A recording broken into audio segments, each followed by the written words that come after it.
up, you guys? Hello. Bienvenidos. Welcome, everybody, to part 2 of this real estate podcast episode, where we have the amazing Chris Ortiz here, and he is going to be touching on what we missed last episode. So Michelle's going to start us off with a recap and then story time. Yeah, but before we head there, again, thank you so much for being here yet once again. Yes. And unintentionally, we started this little mini series and for you guys, so that you guys get a lot of this information in through another form, because I know you have some videos too on your Instagram, and you create a lot of very good, juicy, informational videos. So this is just another way to get to you guys and, help you guys out. But let's initiate. Let's start with the salud, shall we? Salud. All right. Cheers. Cheers. Happy belated 4th of July. Yes, that's right.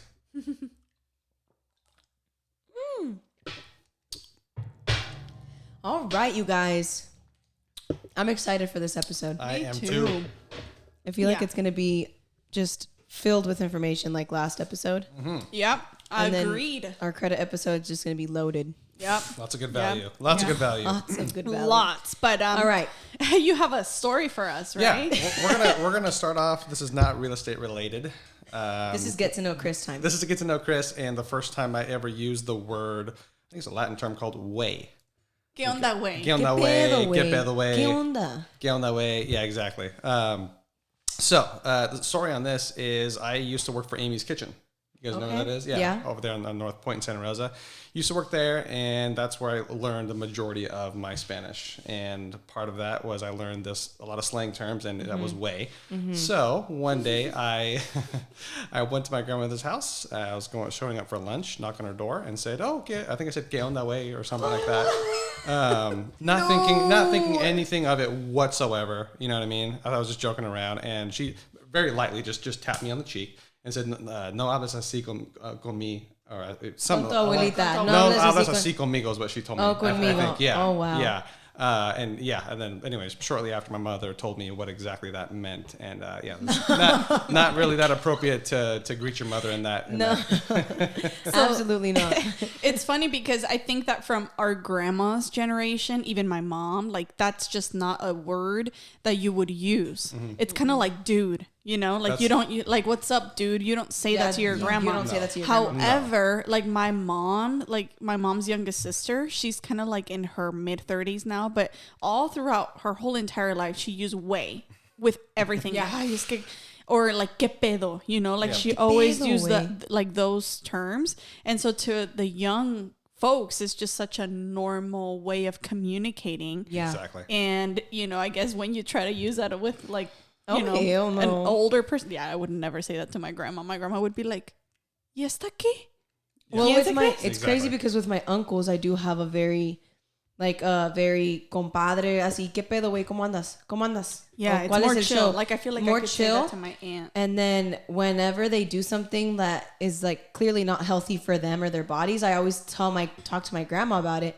And I'm like, no, es que el güey de, my uncle's name. And they're like, no, es que el güey de esto, el güey del otro. And I say it like that, but with confianza, and she doesn't take it as a disrespectful way because we're so but because we're so close, I think that she sees it as okay, it's a normal thing. She can call them that, Yeah, that's awesome. That is hilarious. Well, I'm pretty close to my grandmother. I guess she's just more formal. No, you can't. Yeah. No, don't say that. You don't say that to your grandma. You do not say that to your grandma. But when I was describing my uncles, I did say el güey de. And then described what was going on. Yeah. Got it. But I never called my grandma.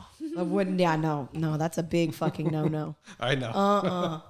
I learned. Yep. But who do we have in the house today, guys? Ooh, yes. What are we sipping on? Yes. We are sipping on some Barrel Brothers. Barrel Brothers is located in Windsor, right off of Shiloh. If you get off on Shiloh and you go right like you're going towards Walmart, instead of going left, you can just keep going straight, and then it's the very next left. It's where all the industrial, I think it's Industrial Avenue or Industrial Park or something like that. But yeah, local brewery in Windsor. This one's called Batch Don't Kill My Vibe. It's a West Coast IPA. It's very, very smooth. Very creative on the name. I know. They're quoting a rapper, obviously. You guys know, I'm hoping. Yeah. Bitch, Don't Kill My Vibe. Yeah. By Kendrick Lamar. Kenny Lamar. That's right. Thank you. love Good job. I was gonna. Kendrick just hits a different place in my heart. Oh yeah. Oh yeah, I love Kendrick.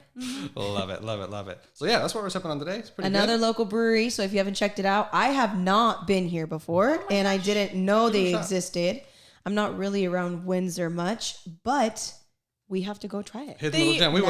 Now we're gonna go check it out. We will. So Kendrick Lamar uses. I just noticed it, but his album cover is like a minivan, and this is so similar to actually his album cover too. I didn't even see that. Wow, that's pretty cool. Love that. Yep. That's awesome. Super tasty. You guys go check them out. Shout out to Barrel Brothers in Windsor.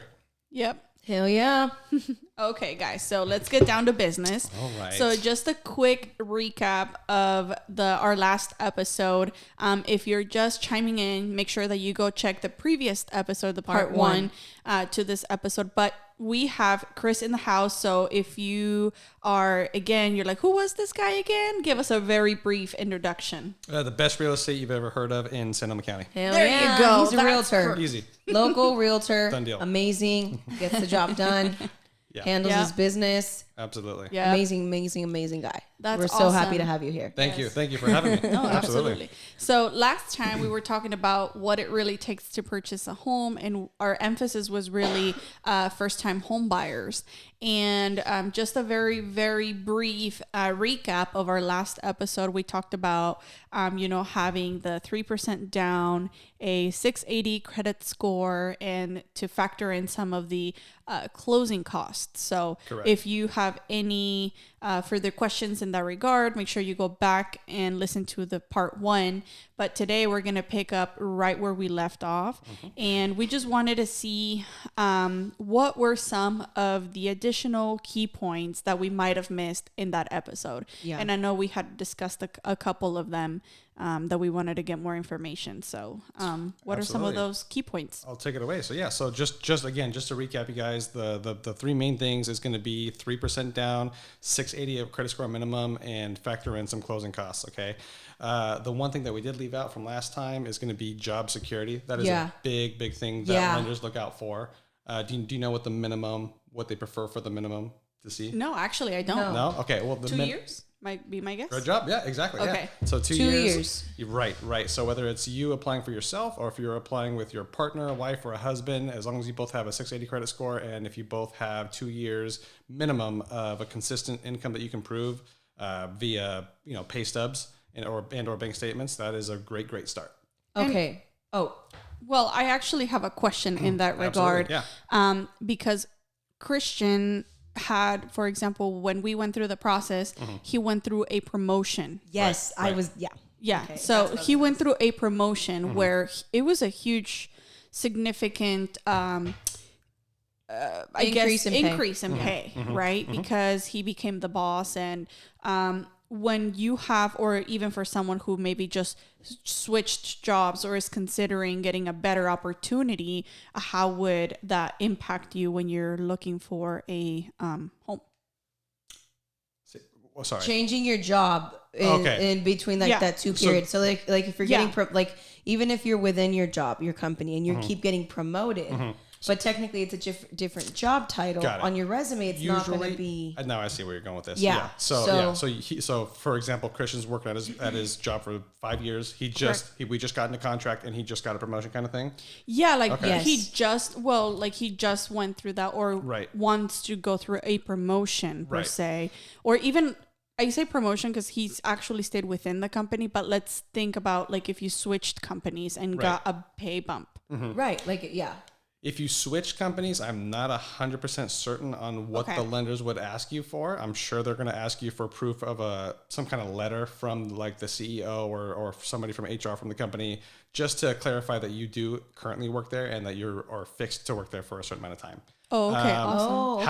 However, if you, let's say, for example, Christian's worked at Nissan, right? Right. So if Christian works at Nissan, we hop into escrow and he gets a $20,000 per year pay increase in a total different position. that's fine as long as he still works for Nissan and as long as his boss or his supervisor writes some kind of letter saying, yes, he does have this new position at this new income level, but he has been with the company for X amount of years. Yes. Oh, okay, so that's you can, wonderful. yeah, that's all. That's a positive thing. Any kind of increases and bonuses obviously is a positive thing, but yeah, as long as you're with the same company and as long as you can prove it in writing, that's all a lender needs. It's just in writing. Do you think there is more? Sorry, Michelle, I noticed that you were going to ask a question. Do you think there is more leniency? Or obviously it's case by case. You have to definitely take your case into consideration. But do you think there's more leniency with private lenders than with banks? Like the big Chase, like the big banks. Like, do you think they're more strict on no? We have to show 2 years of income, as opposed to a private lender that you can prove to the lender, okay, you've been making this amount of money for this many years. For example, you've been working for a job for 2 years. You just graduated with a master's. Right? An example. You just graduated with a master's and now you qualify for a job that pays you $50,000 more a year. Right. Right? So now you have, you are pursuing your career, but you also want to buy a home. Do you think private lenders would take that into consideration depending on your situation?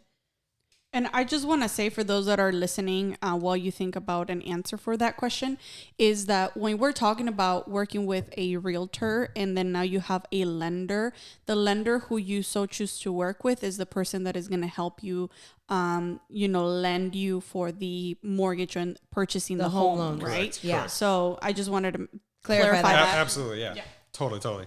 Okay, so your question, give it to me. My question is, if I graduate and I found a job that is in my career path that I'm making a lot more money, but I've consistently been working at Starbucks and I've been making the money that I've been making at Starbucks and I qualify for a home, but I just changed jobs because I graduated and now I have a career level position. Gotcha. Not that working at Starbucks isn't a career, it is, but a career level position for what you studied for.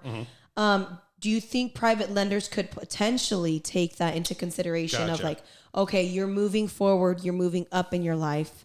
We're going to great question. Waive that. You have to have 2 years consistent. That is an excellent question. I can't answer that 100% confidently because I'm not 100% certain, but I can tell you there's not a whole lot of consistency. So each lender is going to be different, whether you go to Chase or Wells Fargo, or if you go to Summit Funding or Cross Country Mortgage. Every other lender, so to speak, is going to have their own terms and parameters that you need. Great question. At the end of the day, I don't think so. This is just my opinion. This is my guess. So I don't think so. It's all going to come down to. And this is just me flipping the script in reverse psychology here. If I'm the one lending you money, I don't really care. All I want to see is that you have a consistent income and that you have a job to bring to pay yourself. That way you can eventually pay, me and the loan and so on and so forth. Does that make sense? Is that fair? Think if someone, so you think if... I don't think so. Whether you have whatever aspirations you have at the end of the day, if we're getting down to brass tacks here, it all comes down to what's on paper right then and there. And I think in a nutshell, it also comes down to the lender you're working with.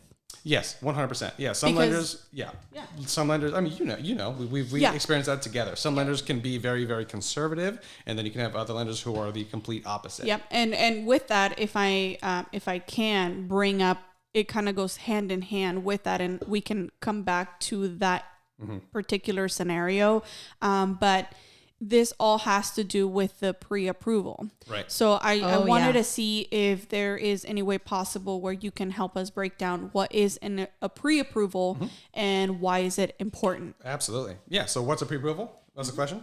Okay. Yep. Let's do it. So pre-approval is basically after you reach out to your professional realtor, wherever you're in the world. If it's Sonoma County, obviously it's me. And then after that, I recommend you to a lender. I forgot your question. What's a pre-approval? The pre-approval. Oh, yes. So a pre-approval process is going to be basically after you talk to me, I refer you to a local lender. And then that lender is going to ask you for multiple things. They're going to ask you for proof of income. They're going to ask you for bank statements. They're going to ask you for your last between 2 to 3 years of your of your tax returns. And they're also going to run your credit. this is your tax returns, your W-2s. This is not your checks. It all depends. Some lenders want the whole 9 yards. Oh, and they'll ask for checks. Okay, so just they'll ask for checks. They'll ask for pay stubs, bank statements, Good to know. the whole 9 yards. Some of them will just ask for the bare minimum just to show your income, which is going to be your pay stubs and a bank statement. Yeah. Some other ones will go again the full 9 yards and ask for a multitude of different proven methods of your income and your assets. So just know that you have to have your tax returns and your pay stubs just in case, and just have everything prepared so when you are ready to go through that process. It's a drag. I'm not gonna lie. The pre-approval process is a pain in the butt. It involves you again. You have to go to your bank. You're gonna have to dig out the last year of your bank statements. You're gonna have to go and dig into your file cabinet and find your last 2 to 3 years of your tax returns. You're gonna have to, if you have a partner, you're gonna have them do the same exact thing. It is not easy. It does require a lot of work by you guys before it ends up in our hands and the lenders.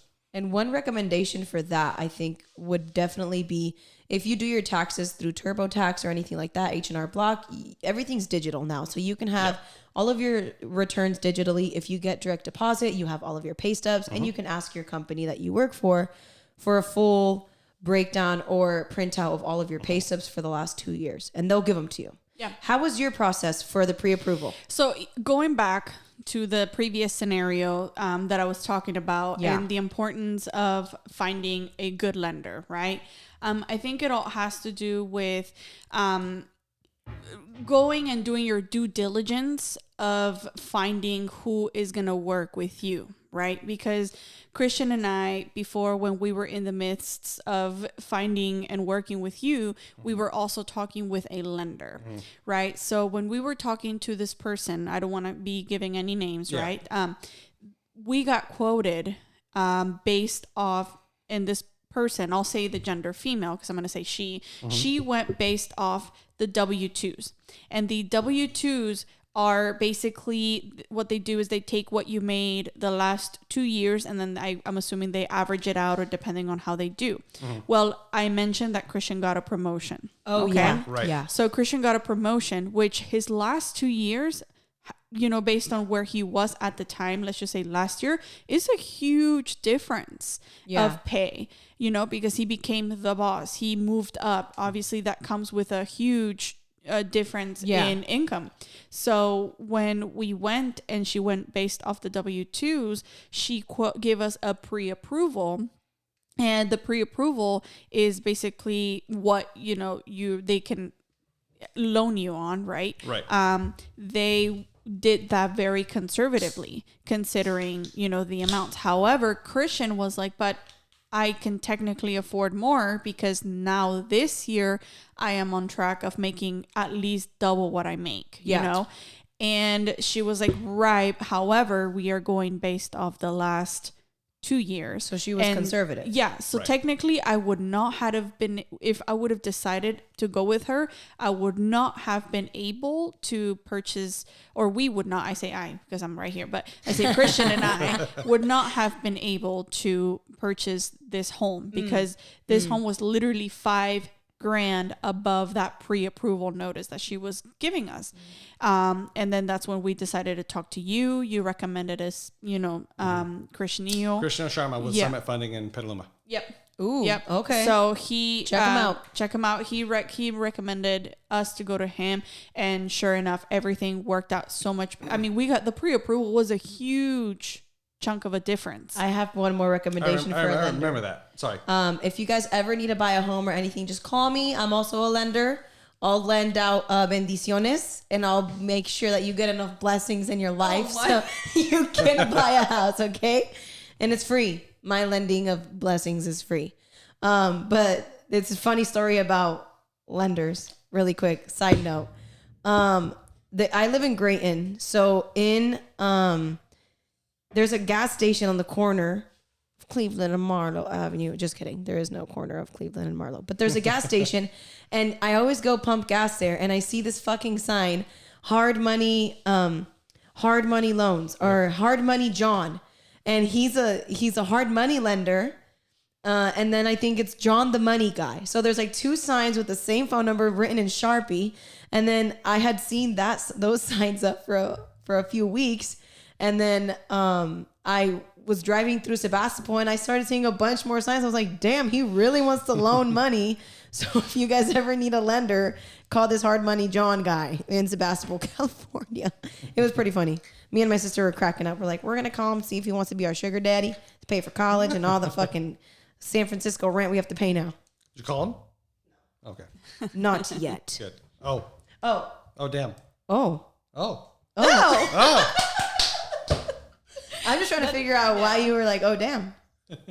I wouldn't recommend it. Oh, damn. And why is that? Because Krishna Sharma is the best of the best. Oh, okay. See? No, but on the real though, that made a huge, bringing it back, that made a huge impact on our whole entire process of house hunting and what kind of price point we were making. So that's why I wanted to, share that. And that's why we were asking that question prior to touching into what is a pre-approval, because we just wanted to see like that's like absolutely. That, what are your thoughts on that? Yeah. Pre-approval at the end of the day, to keep it in a nutshell and easy to understand, a pre-approval is you providing your current, past, and future income, how do you manage your money and your current and future credit. Yeah. Question for you, Michelle, and you could touch on this too. Sure. I feel because we are very much directing most of our episodes to the Latinx community. You are a very educated person. You are too, and had you not had that education, I feel like there's a lot of people that would have settled for that person. And I feel like that's one big thing, that it's so important to meet the right people, because there is that right lender, the right realtor, the right everyone, you know? And when you meet that right person, he's for sure one of those right people that honestly, if it was the other way around, I would want to make sure that the best fit is for my client. The best fit, not what's the best for me. It's what's best for them. I serve them. And I feel like it's frustrating to hear you being such an educated person, the process that you had to go through. And then I'm just thinking about all of the people that don't speak the language and don't have the knowledge that you do, especially with banking. And I think that it has to do also with your open-mindedness, if that is such a word or a phrase or whatever. Open mindset. Yeah, open mindset. Because it has to do with the fact that, you have to keep an open mind when you're talking to people, right? And you want to talk to as many people as you can. And when you have found the right one, and that's what I mean, I don't mean to just keep pointing back to the best of the best, but in reality, it is very, very important that you talk to the right people that are going to know the right channels for you, and they're going to be able to communicate, hey, you know what? They're going to work with you, and they're going to be like, and that's what I loved about you, is that, hey, well, if you have this other lender, I can work with her. If you have this other lender, that's okay. We can work with her, and I can help you, and I can connect with her, and I will make sure that I make it right for you. And I think that is a huge, huge importance, because sometimes it's the lack of, I don't know, I have no knowledge in this field, and I feel like I don't know if I can trust this person. You know what I mean? So I think it's your open-mindedness, right? Or mindset that we were talking about, maintaining that open mind into receiving the information. And remember that just because you meet with someone and you ask them the right questions, it does not mean that you have to move forward and doing business with them. It's kind of like now you're shopping to see who is going to be able to help you based on your situation. And I think sometimes fear creeps, like, do I believe this person? Because it's such a scary thought, you're about to make a huge financial decision, and you want to make sure that, number one, you're not going to be screwed with the people that you're talking to, because there's always the hidden fees, or there's always things that they're so far out of your knowledge, especially because, not because you're not intelligent, not because you're not necessarily, educated, it's because it's so out of your realm and your day to day that lack of knowledge sometimes can stop you from meeting with the right people. And I think that's why it's very important for you to keep that open mind and talk to as many people as you can.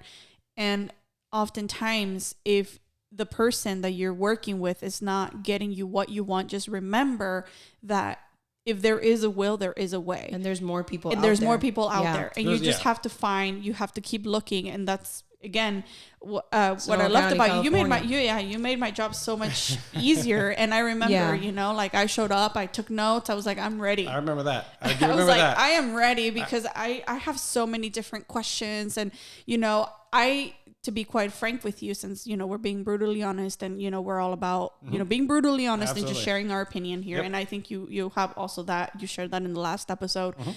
I was like, I didn't like the answer the last lender gave me. So, hey, you know what? There's this. We can afford more. What can you do for us? And Correct. when you have that mentality, then you're able to be like, okay. Yeah. And then Luchista. Exactamente. Luchista you know? for yourself. I think I might have even like remembered. I don't remember if I asked you or if I actually did, because if I want to record a conversation, I usually say, hey, is it okay if I record this conversation? Not because I'm like, oh, I'm gonna wait to see what fact. No, because I have a forgetful You're a memory. spy. Yeah, exactly. No, spy. because I have a forgetful memory, and sometimes I'm like, did he this? Wait, how did they say? Did they say this? Or and then I can reference back. I'm even to that degree. You don't have to be like me. But sometimes I like to take my notes and I'm like, okay, hold on, because I know how I am. La Michelle. Typical Michelle move for sure. That impressed me a lot. Oh. She's, I tell you, I she's tell like, Christian all the fuck time. yeah. She impressed the shit out of me. Oh yeah. Well, I'm glad. And she comes from the banking industry, so she comes from that financial industry background, and so she asks the right questions, right? Because you can ask a bunch of questions like, oh, this and that could be answered easily, but there's a lot of more complex questions that only apply to you, your life, and that are personalized to your life, right? Correct. Yeah. And I feel like there's a lot of people out there that are just really trying to make a quick sale, make as much money as they can. And there's people that are truly authentic and honest. And of course, you want to make money. You got to live. You got to, you know. Of course. But at the end of the day, having a moral compass. And that's very important. And some lenders are really conservative because they've been through it. They've probably had more leniency in the past and when they were first starting, and then they got fucked over, and then they started becoming more conservative. Right. Yeah. And I think that some lenders who are more more lenient or liberal with their decision making or their process, I think that they have lower risks because of one reason or the other. Correct. You know? Yeah. Yeah, and I think that also has to do with like going with a more conservative person and going with like one that is going to be able to consider your financial situation. That kind of leads us into the next point, which what are some things to avoid when buying a house in the near future? Because these are things that, of course, based on whoever it is that you're working with, but I'm kind of transitioning now into the next question. You have most of the time, and this is why I can understand why some lenders are conservative, but think about this. Typically, people like to say, and I'm just going to throw this out there because people say more money, more problems. But in reality, it's more money, lack of knowing how to handle your money problems. That's just me. Because I like that. We like that. I like that. Smart. Because think Good about thing I'm it. poor. Ugh, You know, what usually comes with a pay increase for most consumers, they're going to go after the new car. They're going to look for that next upgrade, and they're going to get themselves into whatever that status symbol is. Correct. Yes. Yep. And so our next question was going to be, what are some things to avoid if you are looking into purchasing a home? If you're looking to purchase your home in the near future, in the next 2 to 3 months, the biggest things you want to avoid is adding any more debt to your credit cards. Don't, just because you're going to buy a new home doesn't mean you go buy a brand new sofa and throw it in your credit card. Doesn't mean you go buy a brand new coffee table and throw it in your credit card. It sure as hell does not mean you have a baby and buy a brand new Lexus or a Jeep Cherokee. Anything that you put, any more debt that you add to your credit cards is increasing your debt to income ratio. And that could be a very negative factor when a lender is looking at you and you're asking for $500,000, which is less than the median price range in Sonoma County. If that makes sense. That makes sense for enough? sure. Fair enough? Okay. What about after you close? Then can you After go? you close, can you it's go all help out that girl is- summer? I am not a financial advisor, but after the deal closes, after the title transfers into your name, you're more than welcome to do whatever you would like. There you go. Okay, Just don't tell your lender. Just don't tell your lender. Just don't tell your lender. Just Don't go bragging about disclose it it on Instagram and sharing it on your stories. And if you do, just block your lender. Block your lender, please. Don't be messy. Be smart. Okay. No, yeah, Don't be messy. That was be it. impressive. Honestly, that's all I should have said is exactly what Tita said. Just if you're thinking in the next 2 or 3 months, just be smart. Be smart. Just factor in that you're about to ask for a very big handful of money to be lent to you.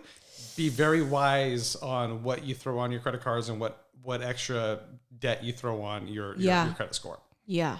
Yeah. Yep. Yep. Yeah. And, tune in for our next episode because we have a lot of information on what it is for credit that we are going and, that we're planning on discussing with you. But that is very, very important.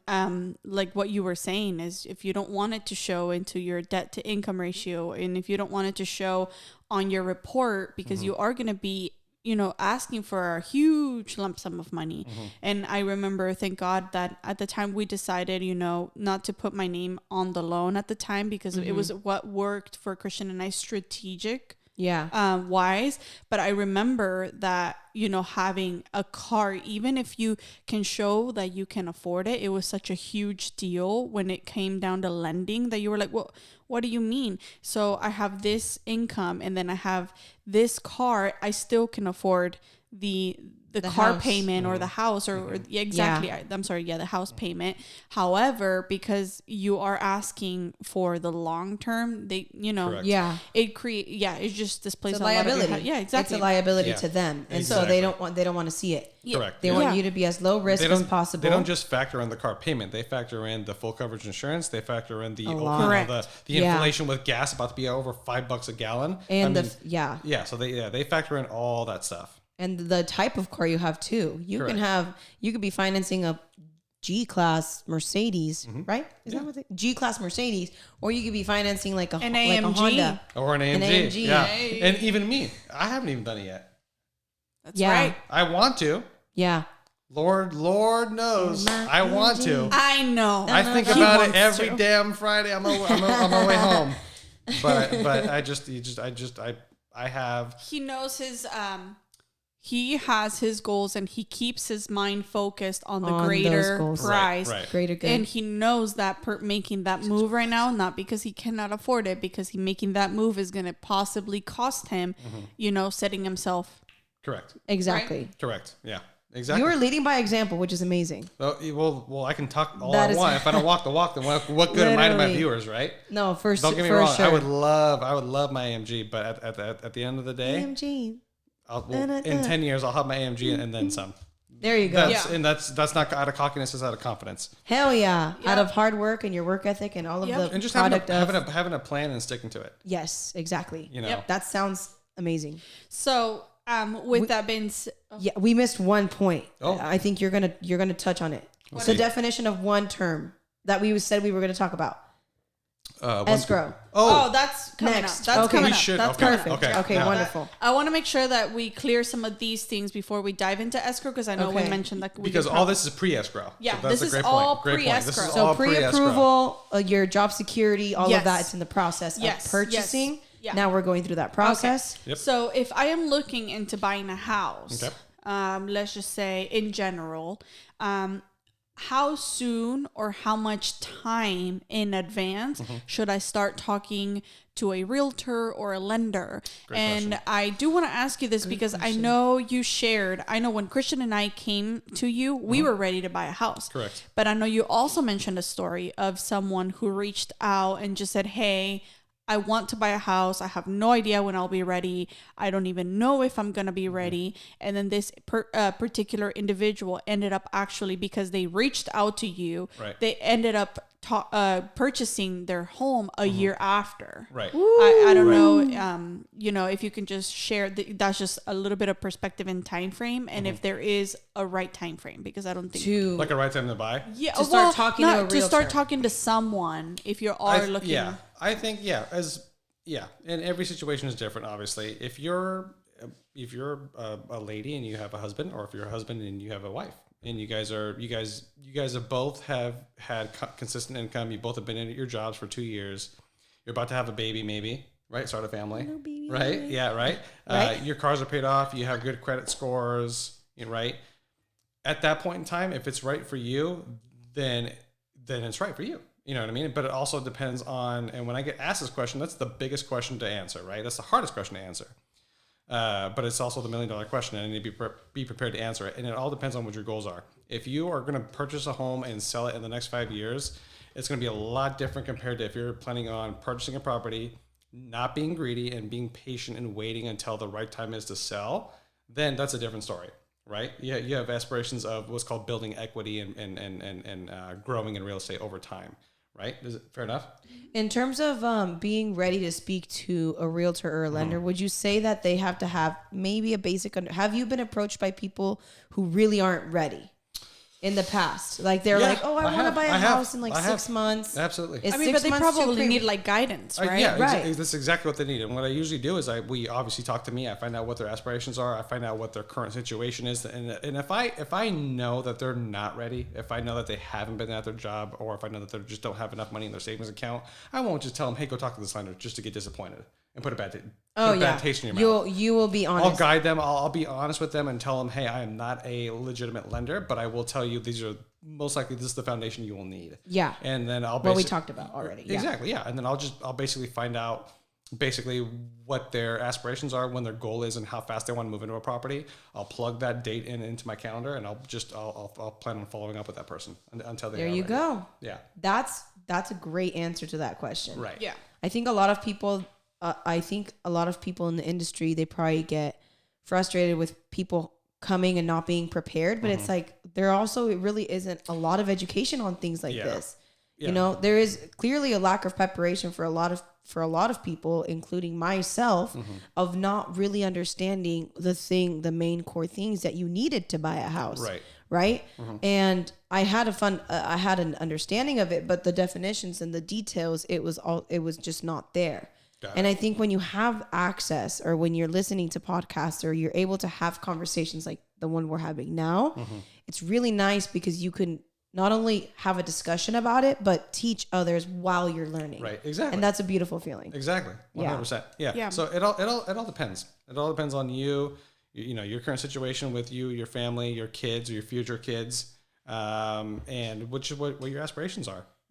If you plan on living there and turning it into your family home for a little while and moving right into a cul-de-sac, sure, you'd probably be comfortable there for 10 to 15 years. Yeah. No problem. You will get an ROI. If you stay here for 10 years on record, if you stay here for 10 years, you will get an ROI on this house. What is that? I don't. Return on investment. We talked about it. So at the end of the day, it really highly all depends. It's a very hard. I can't just answer it with a blanket statement. It all depends on. Sense. It all depends 100%. On your situation and where you aspirate to be in 5 to 10 years from now. Perfect. If that's fair enough. That is fair enough. And then at the end of the day, if you buy high and then in 5 years it's low, then you can do what's called a refi if you have equity, if the rates are correct. And if not, you hold that, you do a refi, you do try to get that monthly as low. Low, exactly, as low as you can go. You rent it out at the cap, and whatever left, that difference is called cash flow. And then 5 to 10 years after that, that's when you purchase your next house. But you rent that out, exactly. So yeah. You build that cash flow. Correct. With your property. And, there is, like you said, it all comes down to you. And this is what I also tell my customers too, when someone comes in and they inquire about a mortgage. And I tell them, I first ask, when are you ready? Or how soon are you looking to purchase? And oftentimes when I'm opening up accounts, or when I meet with someone fresh and I know that they're renting, I always ask, are you looking to purchase? Right? Not only because, bluntly honest, you are looking to see what other opportunities you can find from every individual that you sit down with and talk to. But oftentimes I find that when I ask that question, they're like, oh no, it's just, I don't have this and I don't have that and I don't do this. But I said, let's move all of those excuses aside. Let's talk about what your dreams are.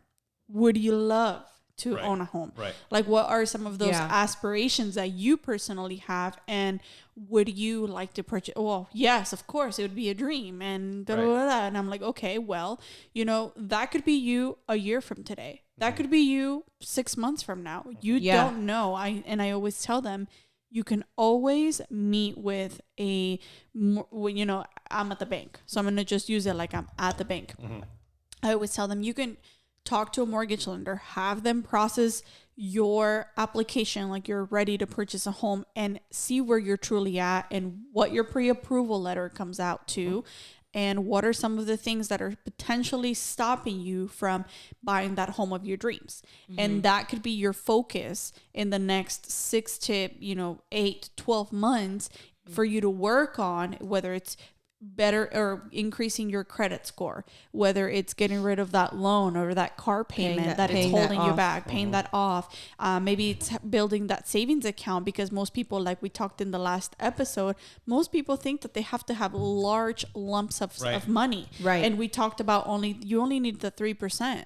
So some people, if they have a little bit of that, of that cash flow, or they can figure out a way to come up with that money, you can, realistically speaking, set yourself up so that in the next 6 to 12 months, you're ready to, purchase that home, and you hit up Chris if you're in the area, and you're able to do something and get your family wherever it is that you want to be at.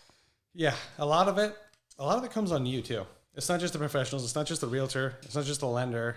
It's not just the referral. It comes on you. You have to be ready, willing, and able to be in that uncomfortable situation, talk to a lender, talk finances, talk to a professional realtor who you've never, you know what I mean? It's And going back, keeping that open mindset. Open mindset. Don't forget, you ask 10 different people, you'll always get 10 different answers. So the best thing you can do is use your own gut instinct. Yep. Yeah. At the end of the day, because you ask 10 different realtors the same questions you've asked me today, I promise you'll You're get 10 all going to get different answers. You're all going to get different answers. So just use your own judgment at the end of the day and take everything with a grain of salt. I really think that there's one big piece of this puzzle that we are missing. What is it? What do you think? I think we're framing purchasing a home as, don't be intimidated to purchase a home. We're going to give you the information, but then there's also this external factor of people coming in with big money, investment dollars, paying cash. Right. And they're coming in with these big bucks, and you're putting in offers, and you're putting an offer, and you're fucking scraping by, right? And you're like scraping by to qualify. You've done it. You've got the realtor, you've got the lender, you've got it all.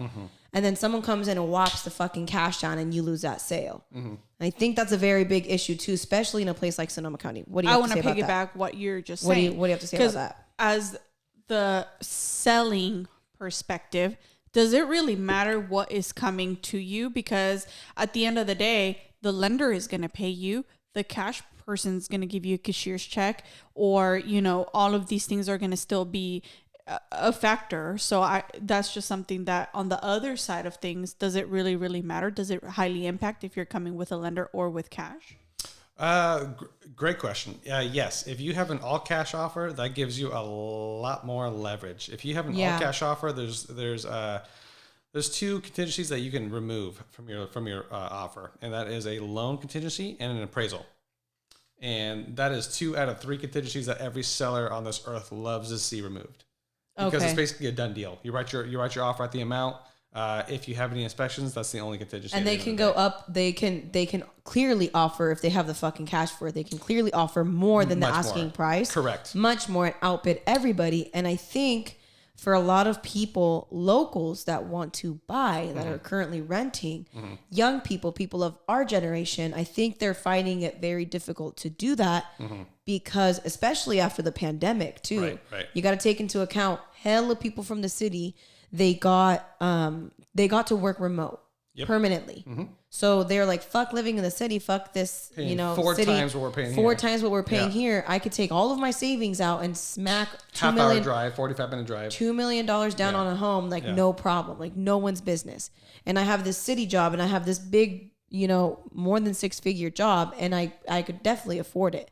So I think that's another very big thing that yes, I don't want anybody to be intimidated by the process of purchasing a home, especially if you have someone like Chris on your side or someone with the knowledge. Like I have Michelle, I have my family.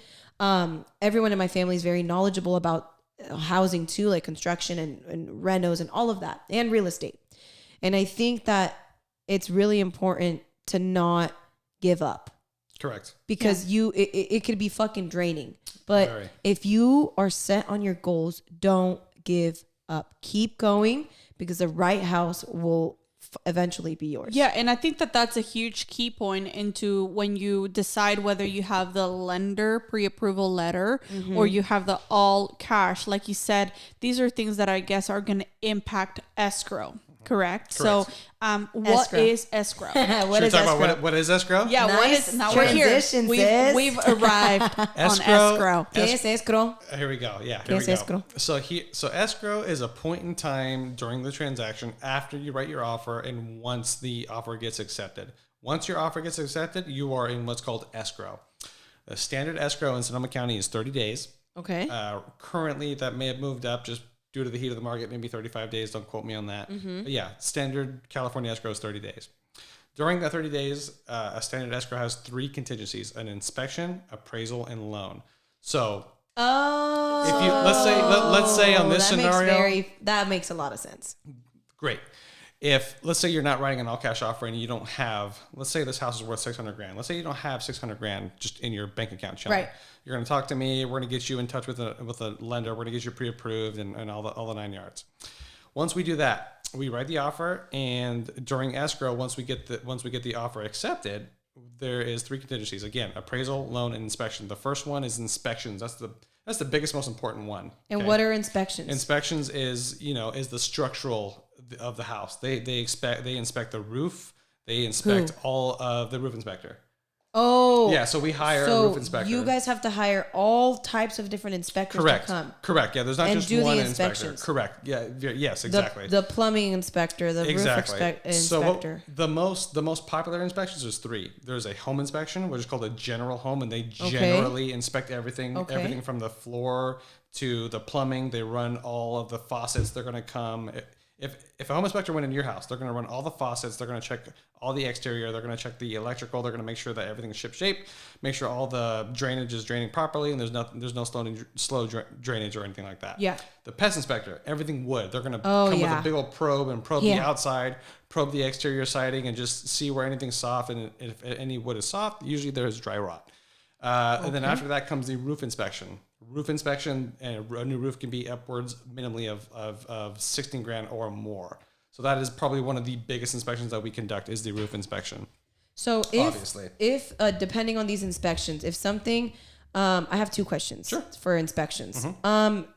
If something is wrong with the house and turns out you have to do a whole new fucking roof, can you use that as a buyer as leverage to get to lower the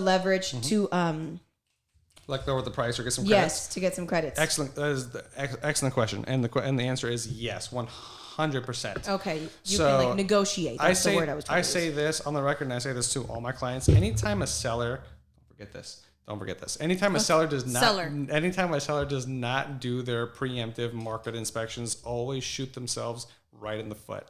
Okay, so and the reason why I say that is, a buyer can very easily write you an offer with a very handsome number in front of it to get you to accept it, right? Especially in a competitive market. Yeah. They can write you a very, very pleasing offer amount, but it's contingent upon inspection, loan, and appraisal. Ooh. And during that inspection contingency, if you do not pay for and provide those and disclose up front, that buyer during escrow has every single right in the world to then negotiate. And that gives them, what is it called? Leverage to negotiate against your property. And that can be in 2 different forms, actually 3. But the 2 most popular is either lowering your, let's say they find $5,000 on the roof and $5,000 in pest work. That's $10,000 total. They can then, in escrow, they have your property off market, right? And then they're going to bang you for $10,000, $5,000 for the roof and $5,000 for the pest work, right? But if you provide that up front and you have them initial every single inspection that you have done prior to them writing the offer, they can no longer use that as leverage, right? So that's why I instruct and I even pay for all of my sellers inspection because it's just that worth it. It saves me money. It saves my clients money, and it saves them stress. Yeah, that makes sense. And my second question was, thank you for that. Mm-hmm. My second question was, new construction homes, are you getting all 3 inspectors in the home, or are you just getting the general inspector? That is an even better question. Depends on the buyer. Okay. It depends on the buyer, and even if something was built 2 years ago, things change on the yearly basis. Yeah, sometimes even on the monthly or even a weekly. Yeah. So codes can change. Oh, yeah. And here's the thing. I hate to say it, and this is the brutal politics of the industry. If a buyer finds something that's not up to code, they can leverage that against you to pay for it. Even, I'll give you a prime example. I'm not going to mention names, and I'm not going to mention an address because it just happened this week. But we had a buyer on a fairly brand new property built maybe not even 2 years ago, and they tried to leverage the AC unit. Oh shit! Right. Was it not working? Were you representing the seller? I was representing the seller on this one, not the buyer. It was working just fine. However, that inspector, the home inspector, jotted down that it had a cold start, and they recommended that a professional HVAC person come out and look at it. If you would have got all of that done, if my seller would have gotten all that done ahead of time and had them sign for it, we wouldn't have had to deal with it. Not thankfully, the AC was fine. Everything's fine. Good. My seller is protected. There's no negotiation that's going to hinder my sale. But again, that was because that was addressed ahead of time before the offer was written. So this is for sellers, not much for buyers, but more for the sellers, if that makes sense. Yeah. So it's really critical to be prepared.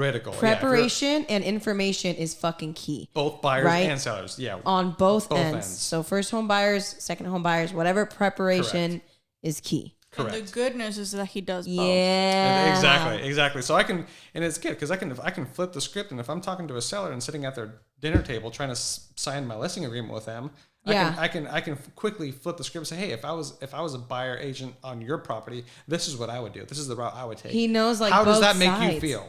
That's fucking smart. You know what I mean? So what I do is, again, just like we are on these podcasts, I'm real, I'm honest, and what I do is I put that bad taste in, and then I take it right back out. Ooh. I let them know exactly what's coming their way, and that's what's called setting up realistic expectations. But on the real, though, that's really, really smart because it kind of saves the headache as the seller. Like, 100%. Oh my gosh, like that way you're not like, it doesn't come at you sideways, or you're not blinded. Like these are your your blind spots, and these are the places where you're going to be hit because you as the buyer, you're gonna go for those things, right? Because you want to lower the price of the house. If you are someone who like fights for themselves, or someone who like knows what they want, and someone with, it's all based off situations, right? And personality types. Because there's people that, oh no, I don't know. And sometimes things can get too complicated and people talk them down out of doing something that they actually have a right to do because it's just the easy way out. And I think that with someone like you, that's not going to happen. I want to piggyback off your comment. Yeah. Because it is so easy to do, especially when there's a lot of emotion involved. Correct. Cuando tienes mucha emoción, I remember when I was first buying my house, it was a new construction. I was the first owner. It had just finished being built. And there were so many things that I was just like, I don't care. This is my house. You know what I mean? And I was like, overlooking a lot of things. And my realtor, I explained last episode how I actually met Joe. But Joe was a contractor prior to, and he said, one thing that he said to me, and he said, I will come with like those circled stickies, and I will go, and every single little scratch I will mark. There's a scratch here. There's a scratch here. I need you to fix this. I need you to fix that. It's a new construction, bro. There shouldn't be any of that. And he said, new construction. And exactly, what we were talking about. It does not matter because even new construction, there could be mess ups. 100%. Yeah. And hell yeah. He said to me, he said, okay, I will come in and I will make sure that everything was not just built properly, but installed properly. Correct. Up to code. Up to code. Exactly. And I was like, oh, okay, great. You know, who cares about this scratch? Who cares about this? Because I was so caught in my own emotions. Yeah. And I do have to say that even though we did all of this, there's always going to be, you know, like those little things that even though you're buying new construction, and I'm going to share this because it's so important, because even in new houses where you might assume that less things are going to be an issue, going back to HVAC or whatever, my AC unit was installed upside down. And so when I got my house, it was a new construction, first time owner. When you go to in Texas, when you know, people were coming through, the Vivint people, the home security people were knocking on my door trying to get me to get their home security because it was a new house, or whatever. Well, I came and one of them rang my doorbell and I opened the door and there was water coming out of a tube in the front of, like, literally next to where the guests that are gonna be coming in, there was water dripping. And I thought, and this is again my ignorance and my lack of knowledge, I thought that was normal. I thought that was just the tube was there to be meant for drainage. Oh, that's what I thought. God. And the security guy, he comes in and he goes, security guy, because it was a Vivint guy, home security. Okay. Yeah. He goes in, he's like, hey, this is total side note, but I don't think this is supposed to be happening. I'm like, oh no, it's a drainage pipe. He's like, no. I was 19, okay, or 20. I was like, no, 19. I'm sorry. Whatever age I was, that doesn't matter. I was like, oh no, I think that's why he's like, no, I've been to many of these houses and none of them have water coming out of this pipe. No, chingues, and la instalaron al revés. And so then I was like, are you serious? He's like, yeah, like, I think that this pipe, if I'm not mistaken, it means that if water is coming out, the reason why they have it is because there's something wrong with something in the house, and this is a way for the owner to know. So I called the company and I was like, hey, it looks like there's water coming out of this tube that's next to my front door, and they're like, oh, okay, we'll send the people who installed the AC. And actually refrigerated air, because that's what they call it in El Paso. So they came, and then I said, well, this is where the water comes out from. And the guy was like, yeah, so that means that it was installed incorrectly. This is actually an indicator that something is wrong. So we're going to go in. And then he went up to the attic, and then they took, like, I want to say 2 days. And he said, we're going to have to do some work on your house because whoever installed while they were building your home, they installed it upside down, which honestly, I am no expert. Yeah. Fucking and it shit means, show. Yeah, but they did have to fix it. Damn. So, you know, it doesn't matter whether you're buying new or whether you're buying old. It's very crucial that you get these things done. And I don't think I did inspections because it was a new construction. I have a question. Was that AC unit, being that it was installed upside down, was it still working? It was working. That's my point right there. That is exactly my point. Even if it's working, you still want to get that inspection done. Fuck yeah. Period. You'll think that your house is gold. Period. Okay. Like a 10 out of 10, a period PO, a 10 out of 10. But that's why you hire those inspectors, because that's their job. Their job is literally to find something wrong. It's similar if I were to take my car to Christian at Nissan. If I come up for an oil change, he's gonna find what? Oil change, but you also need. You also have 13% of your brakes left. You'll also need front pads soon. You also need to change out your windshield fluid. You also need to change out your radiating fluid. Yeah. You know what I mean? Yeah. That's their job. So if you do that ahead of time, it'll save a lot less surprises during escrow when it counts. And I think that's when it counts. And it's just about knowing that you have the right to ask these fucking questions. It's not something that's like, oh, you have to pay $2,000 more for an inspection or $1,000 more for the. No. Right. It's. You, as you're buying the house, you're already paying for the process, right? Yeah. I'm assuming. Yeah. So you have a right to ask. I want to make sure it's right, even if it's working. Making sure it's fucking right, because it's a 30. Yeah. You're paying the shit for 30 years. You're paying a lot of money, and that was just one out of two things that weren't working properly. Exactly. On my new home. On a new home. Imagine home. buying one that built in 1970 in Santa Rosa. Exactly. Yeah. Exactly. Yeah. Sheesh. Exactly. That's just, yeah. Period. Po. Yeah. But With that being said, I am pretty much, those were some of the talking points that I really wanted to discuss. So going on forward is just a free for all. Any additional things that we want to share, or any additional questions that we might have? No, I think just make sure to follow Chris. He has, we're going to link down below all of his information. Michelle's going to link down below. Not me. Like we said last time, this is all fucking raw. But Michelle will link down below all of his information. Make sure to follow him. Any questions? He's very responsive. Slide in the DMs, ask him a question, and he's always very responsive and always posting stuff too. Always there. Yeah, and since we do have a little bit of extra time, since we're actually below our normal episode time, if I may, and I know we did not discuss this, so you don't have to do this. Oh boy! But I know you just started your company, so I don't know if we can or if we cannot. If you can share, I know he just is launching. Yep. Here, I'll take it over. Yeah. Yes. So we are currently launching and have launched a local real estate company was called BW & Co. It's not a brokerage yet. Don't throw this on the record. Yet. It's not on the brokerage. You can throw this on. It's fine. It's not. We are not a brokerage yet, but we in the next year will be our own brokerage. Okay. And it's going to be something very different. Okay, we're gonna have we're gonna separate ourselves from the average guy. We're gonna be advertising ourselves on the internet. We're gonna be answering all the questions. We're gonna be educating and spending a lot of time, investing a lot of money and time into a lot more content for first timers and these people who don't, because that's the difference, is that a lot of the typical stereotypical real estate agent you think of is 40 years old, suit and tie, hair slicked back, right? A lot of those guys in our industry and in today's world don't have the Instagram and the YouTube and the Facebook. They're not up to date with the social media. They're really not. And reaching the populations that are going to buy. I was going to say unfortunately, but no, fortunately for me. So yeah, keep a look on for all that kind of stuff. And yeah, the biggest thing is just to stay educated, ask those questions that you have.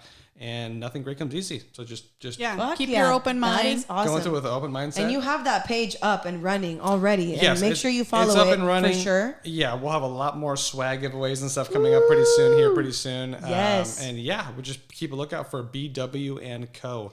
BW & Co. I would say about another 5 months, we'll have our own brokerage. We'll have our own building. It's most likely going to be in Santa Rosa somewhere. We'll keep you guys in the loop. I'm sure we'll have another podcast where we can kind of touch base on some more stuff, some more wins, and some more secrets of the trade to just tell you guys what you really need. Doing it local and building your fucking legacy. That's awesome. Exactly. So fucking cool. Love it. Well, thank you for having us. Thank you for coming on. Thank you guys for having me. Yeah, shoot. Thank you for having us. Yeah. Thank you for coming on, and thank you for your patience with me interrupting you, and thank you for fucking. It was hard. Thank you for all the information. We really appreciate it. Yeah, I think that most importantly, because not everybody is willing to come in front and stand or sit in front of a camera and just share the knowledge. Yes. Because they're not everybody wants to expose things or put things out there. But I think that's one of the things that makes you very, very unique, and which is one, yeah. If I say something wrong, if I say something incorrect or not maybe 100% accurate, that means I'm a human fucking being at the end of the day. Just like you. Po. Just like you. Just like Tita. Just like my wifey. And just like Michelle. Yeah. At the end of the day. Yeah. We figured it out together. Yeah, absolutely. It's cool. Team effort at the end of the day. All right, y'all. So until next time, stay tuned, because next episode we're gonna be talking about credit. Oh my gosh, yes, and motherfucker, that is sheesh. Get your notepad ready for that one. Yep. That episode is gonna be fucking. We pre-recorded it because I'm going to Mexico, but you guys, it is so fucking good, and I cannot wait to drop it. Yeah. So thank you for being here. Wait, and stay tuned. Am I gonna be on again after this? We're gonna have another one soon. We will have another one once you have your the building, everything, more details. Or here's even a total just like proposal. Why don't we, after these little mini series launch, post it on our media to come and watch both of these episodes or whatever, and then have them ask the questions. Yes, we could do a Q&A. Q&A. Have you ever done a live Q&A? I've never done a live. We can have all of our phones. We can have Instagram, Facebook, YouTube. We could do live. We could do a live Q&A session. Have a couple glasses of wine or beer, something. We love that idea. You know what I mean? Heck yeah. We should do that. And then we can film it too. I can work on my Spanish a little bit. Oh, there you go. I'm about, soy como 800% de español. 80. That's my guess. I'm like 80%. I know 80%. Okay. 80. 800 is 800. Is that how you say it? 800? No, 80 is 80. 80 is cientos. No, 80. Ay, güey. 80%. 80%. 80%. 80%. Okay. Yeah. And if you are, si eres nativo, hablas nomás español, we'd be more than glad to help you in the process too and help you translate, ayudarte a traducir aquí para que puedas aún así trabajar con Chris. Y ánimo, raza. Échenle ganas. Muchísimas gracias. We'll keep you, stay tuned for our either next Instagram, episode. his Instagram, or our personal Instagrams. And then we'll keep you guys posted on the time of day if we decide to do the live one. Fuck yeah. Yeah. Okay, guys. Have a good one. Awesome. Thank you. See you guys. Yeah. Oh, no, it's this one. Oh. Hey. Tengo personalidad. Tengo personalidad. La tengo. Me la merezco. La tengo.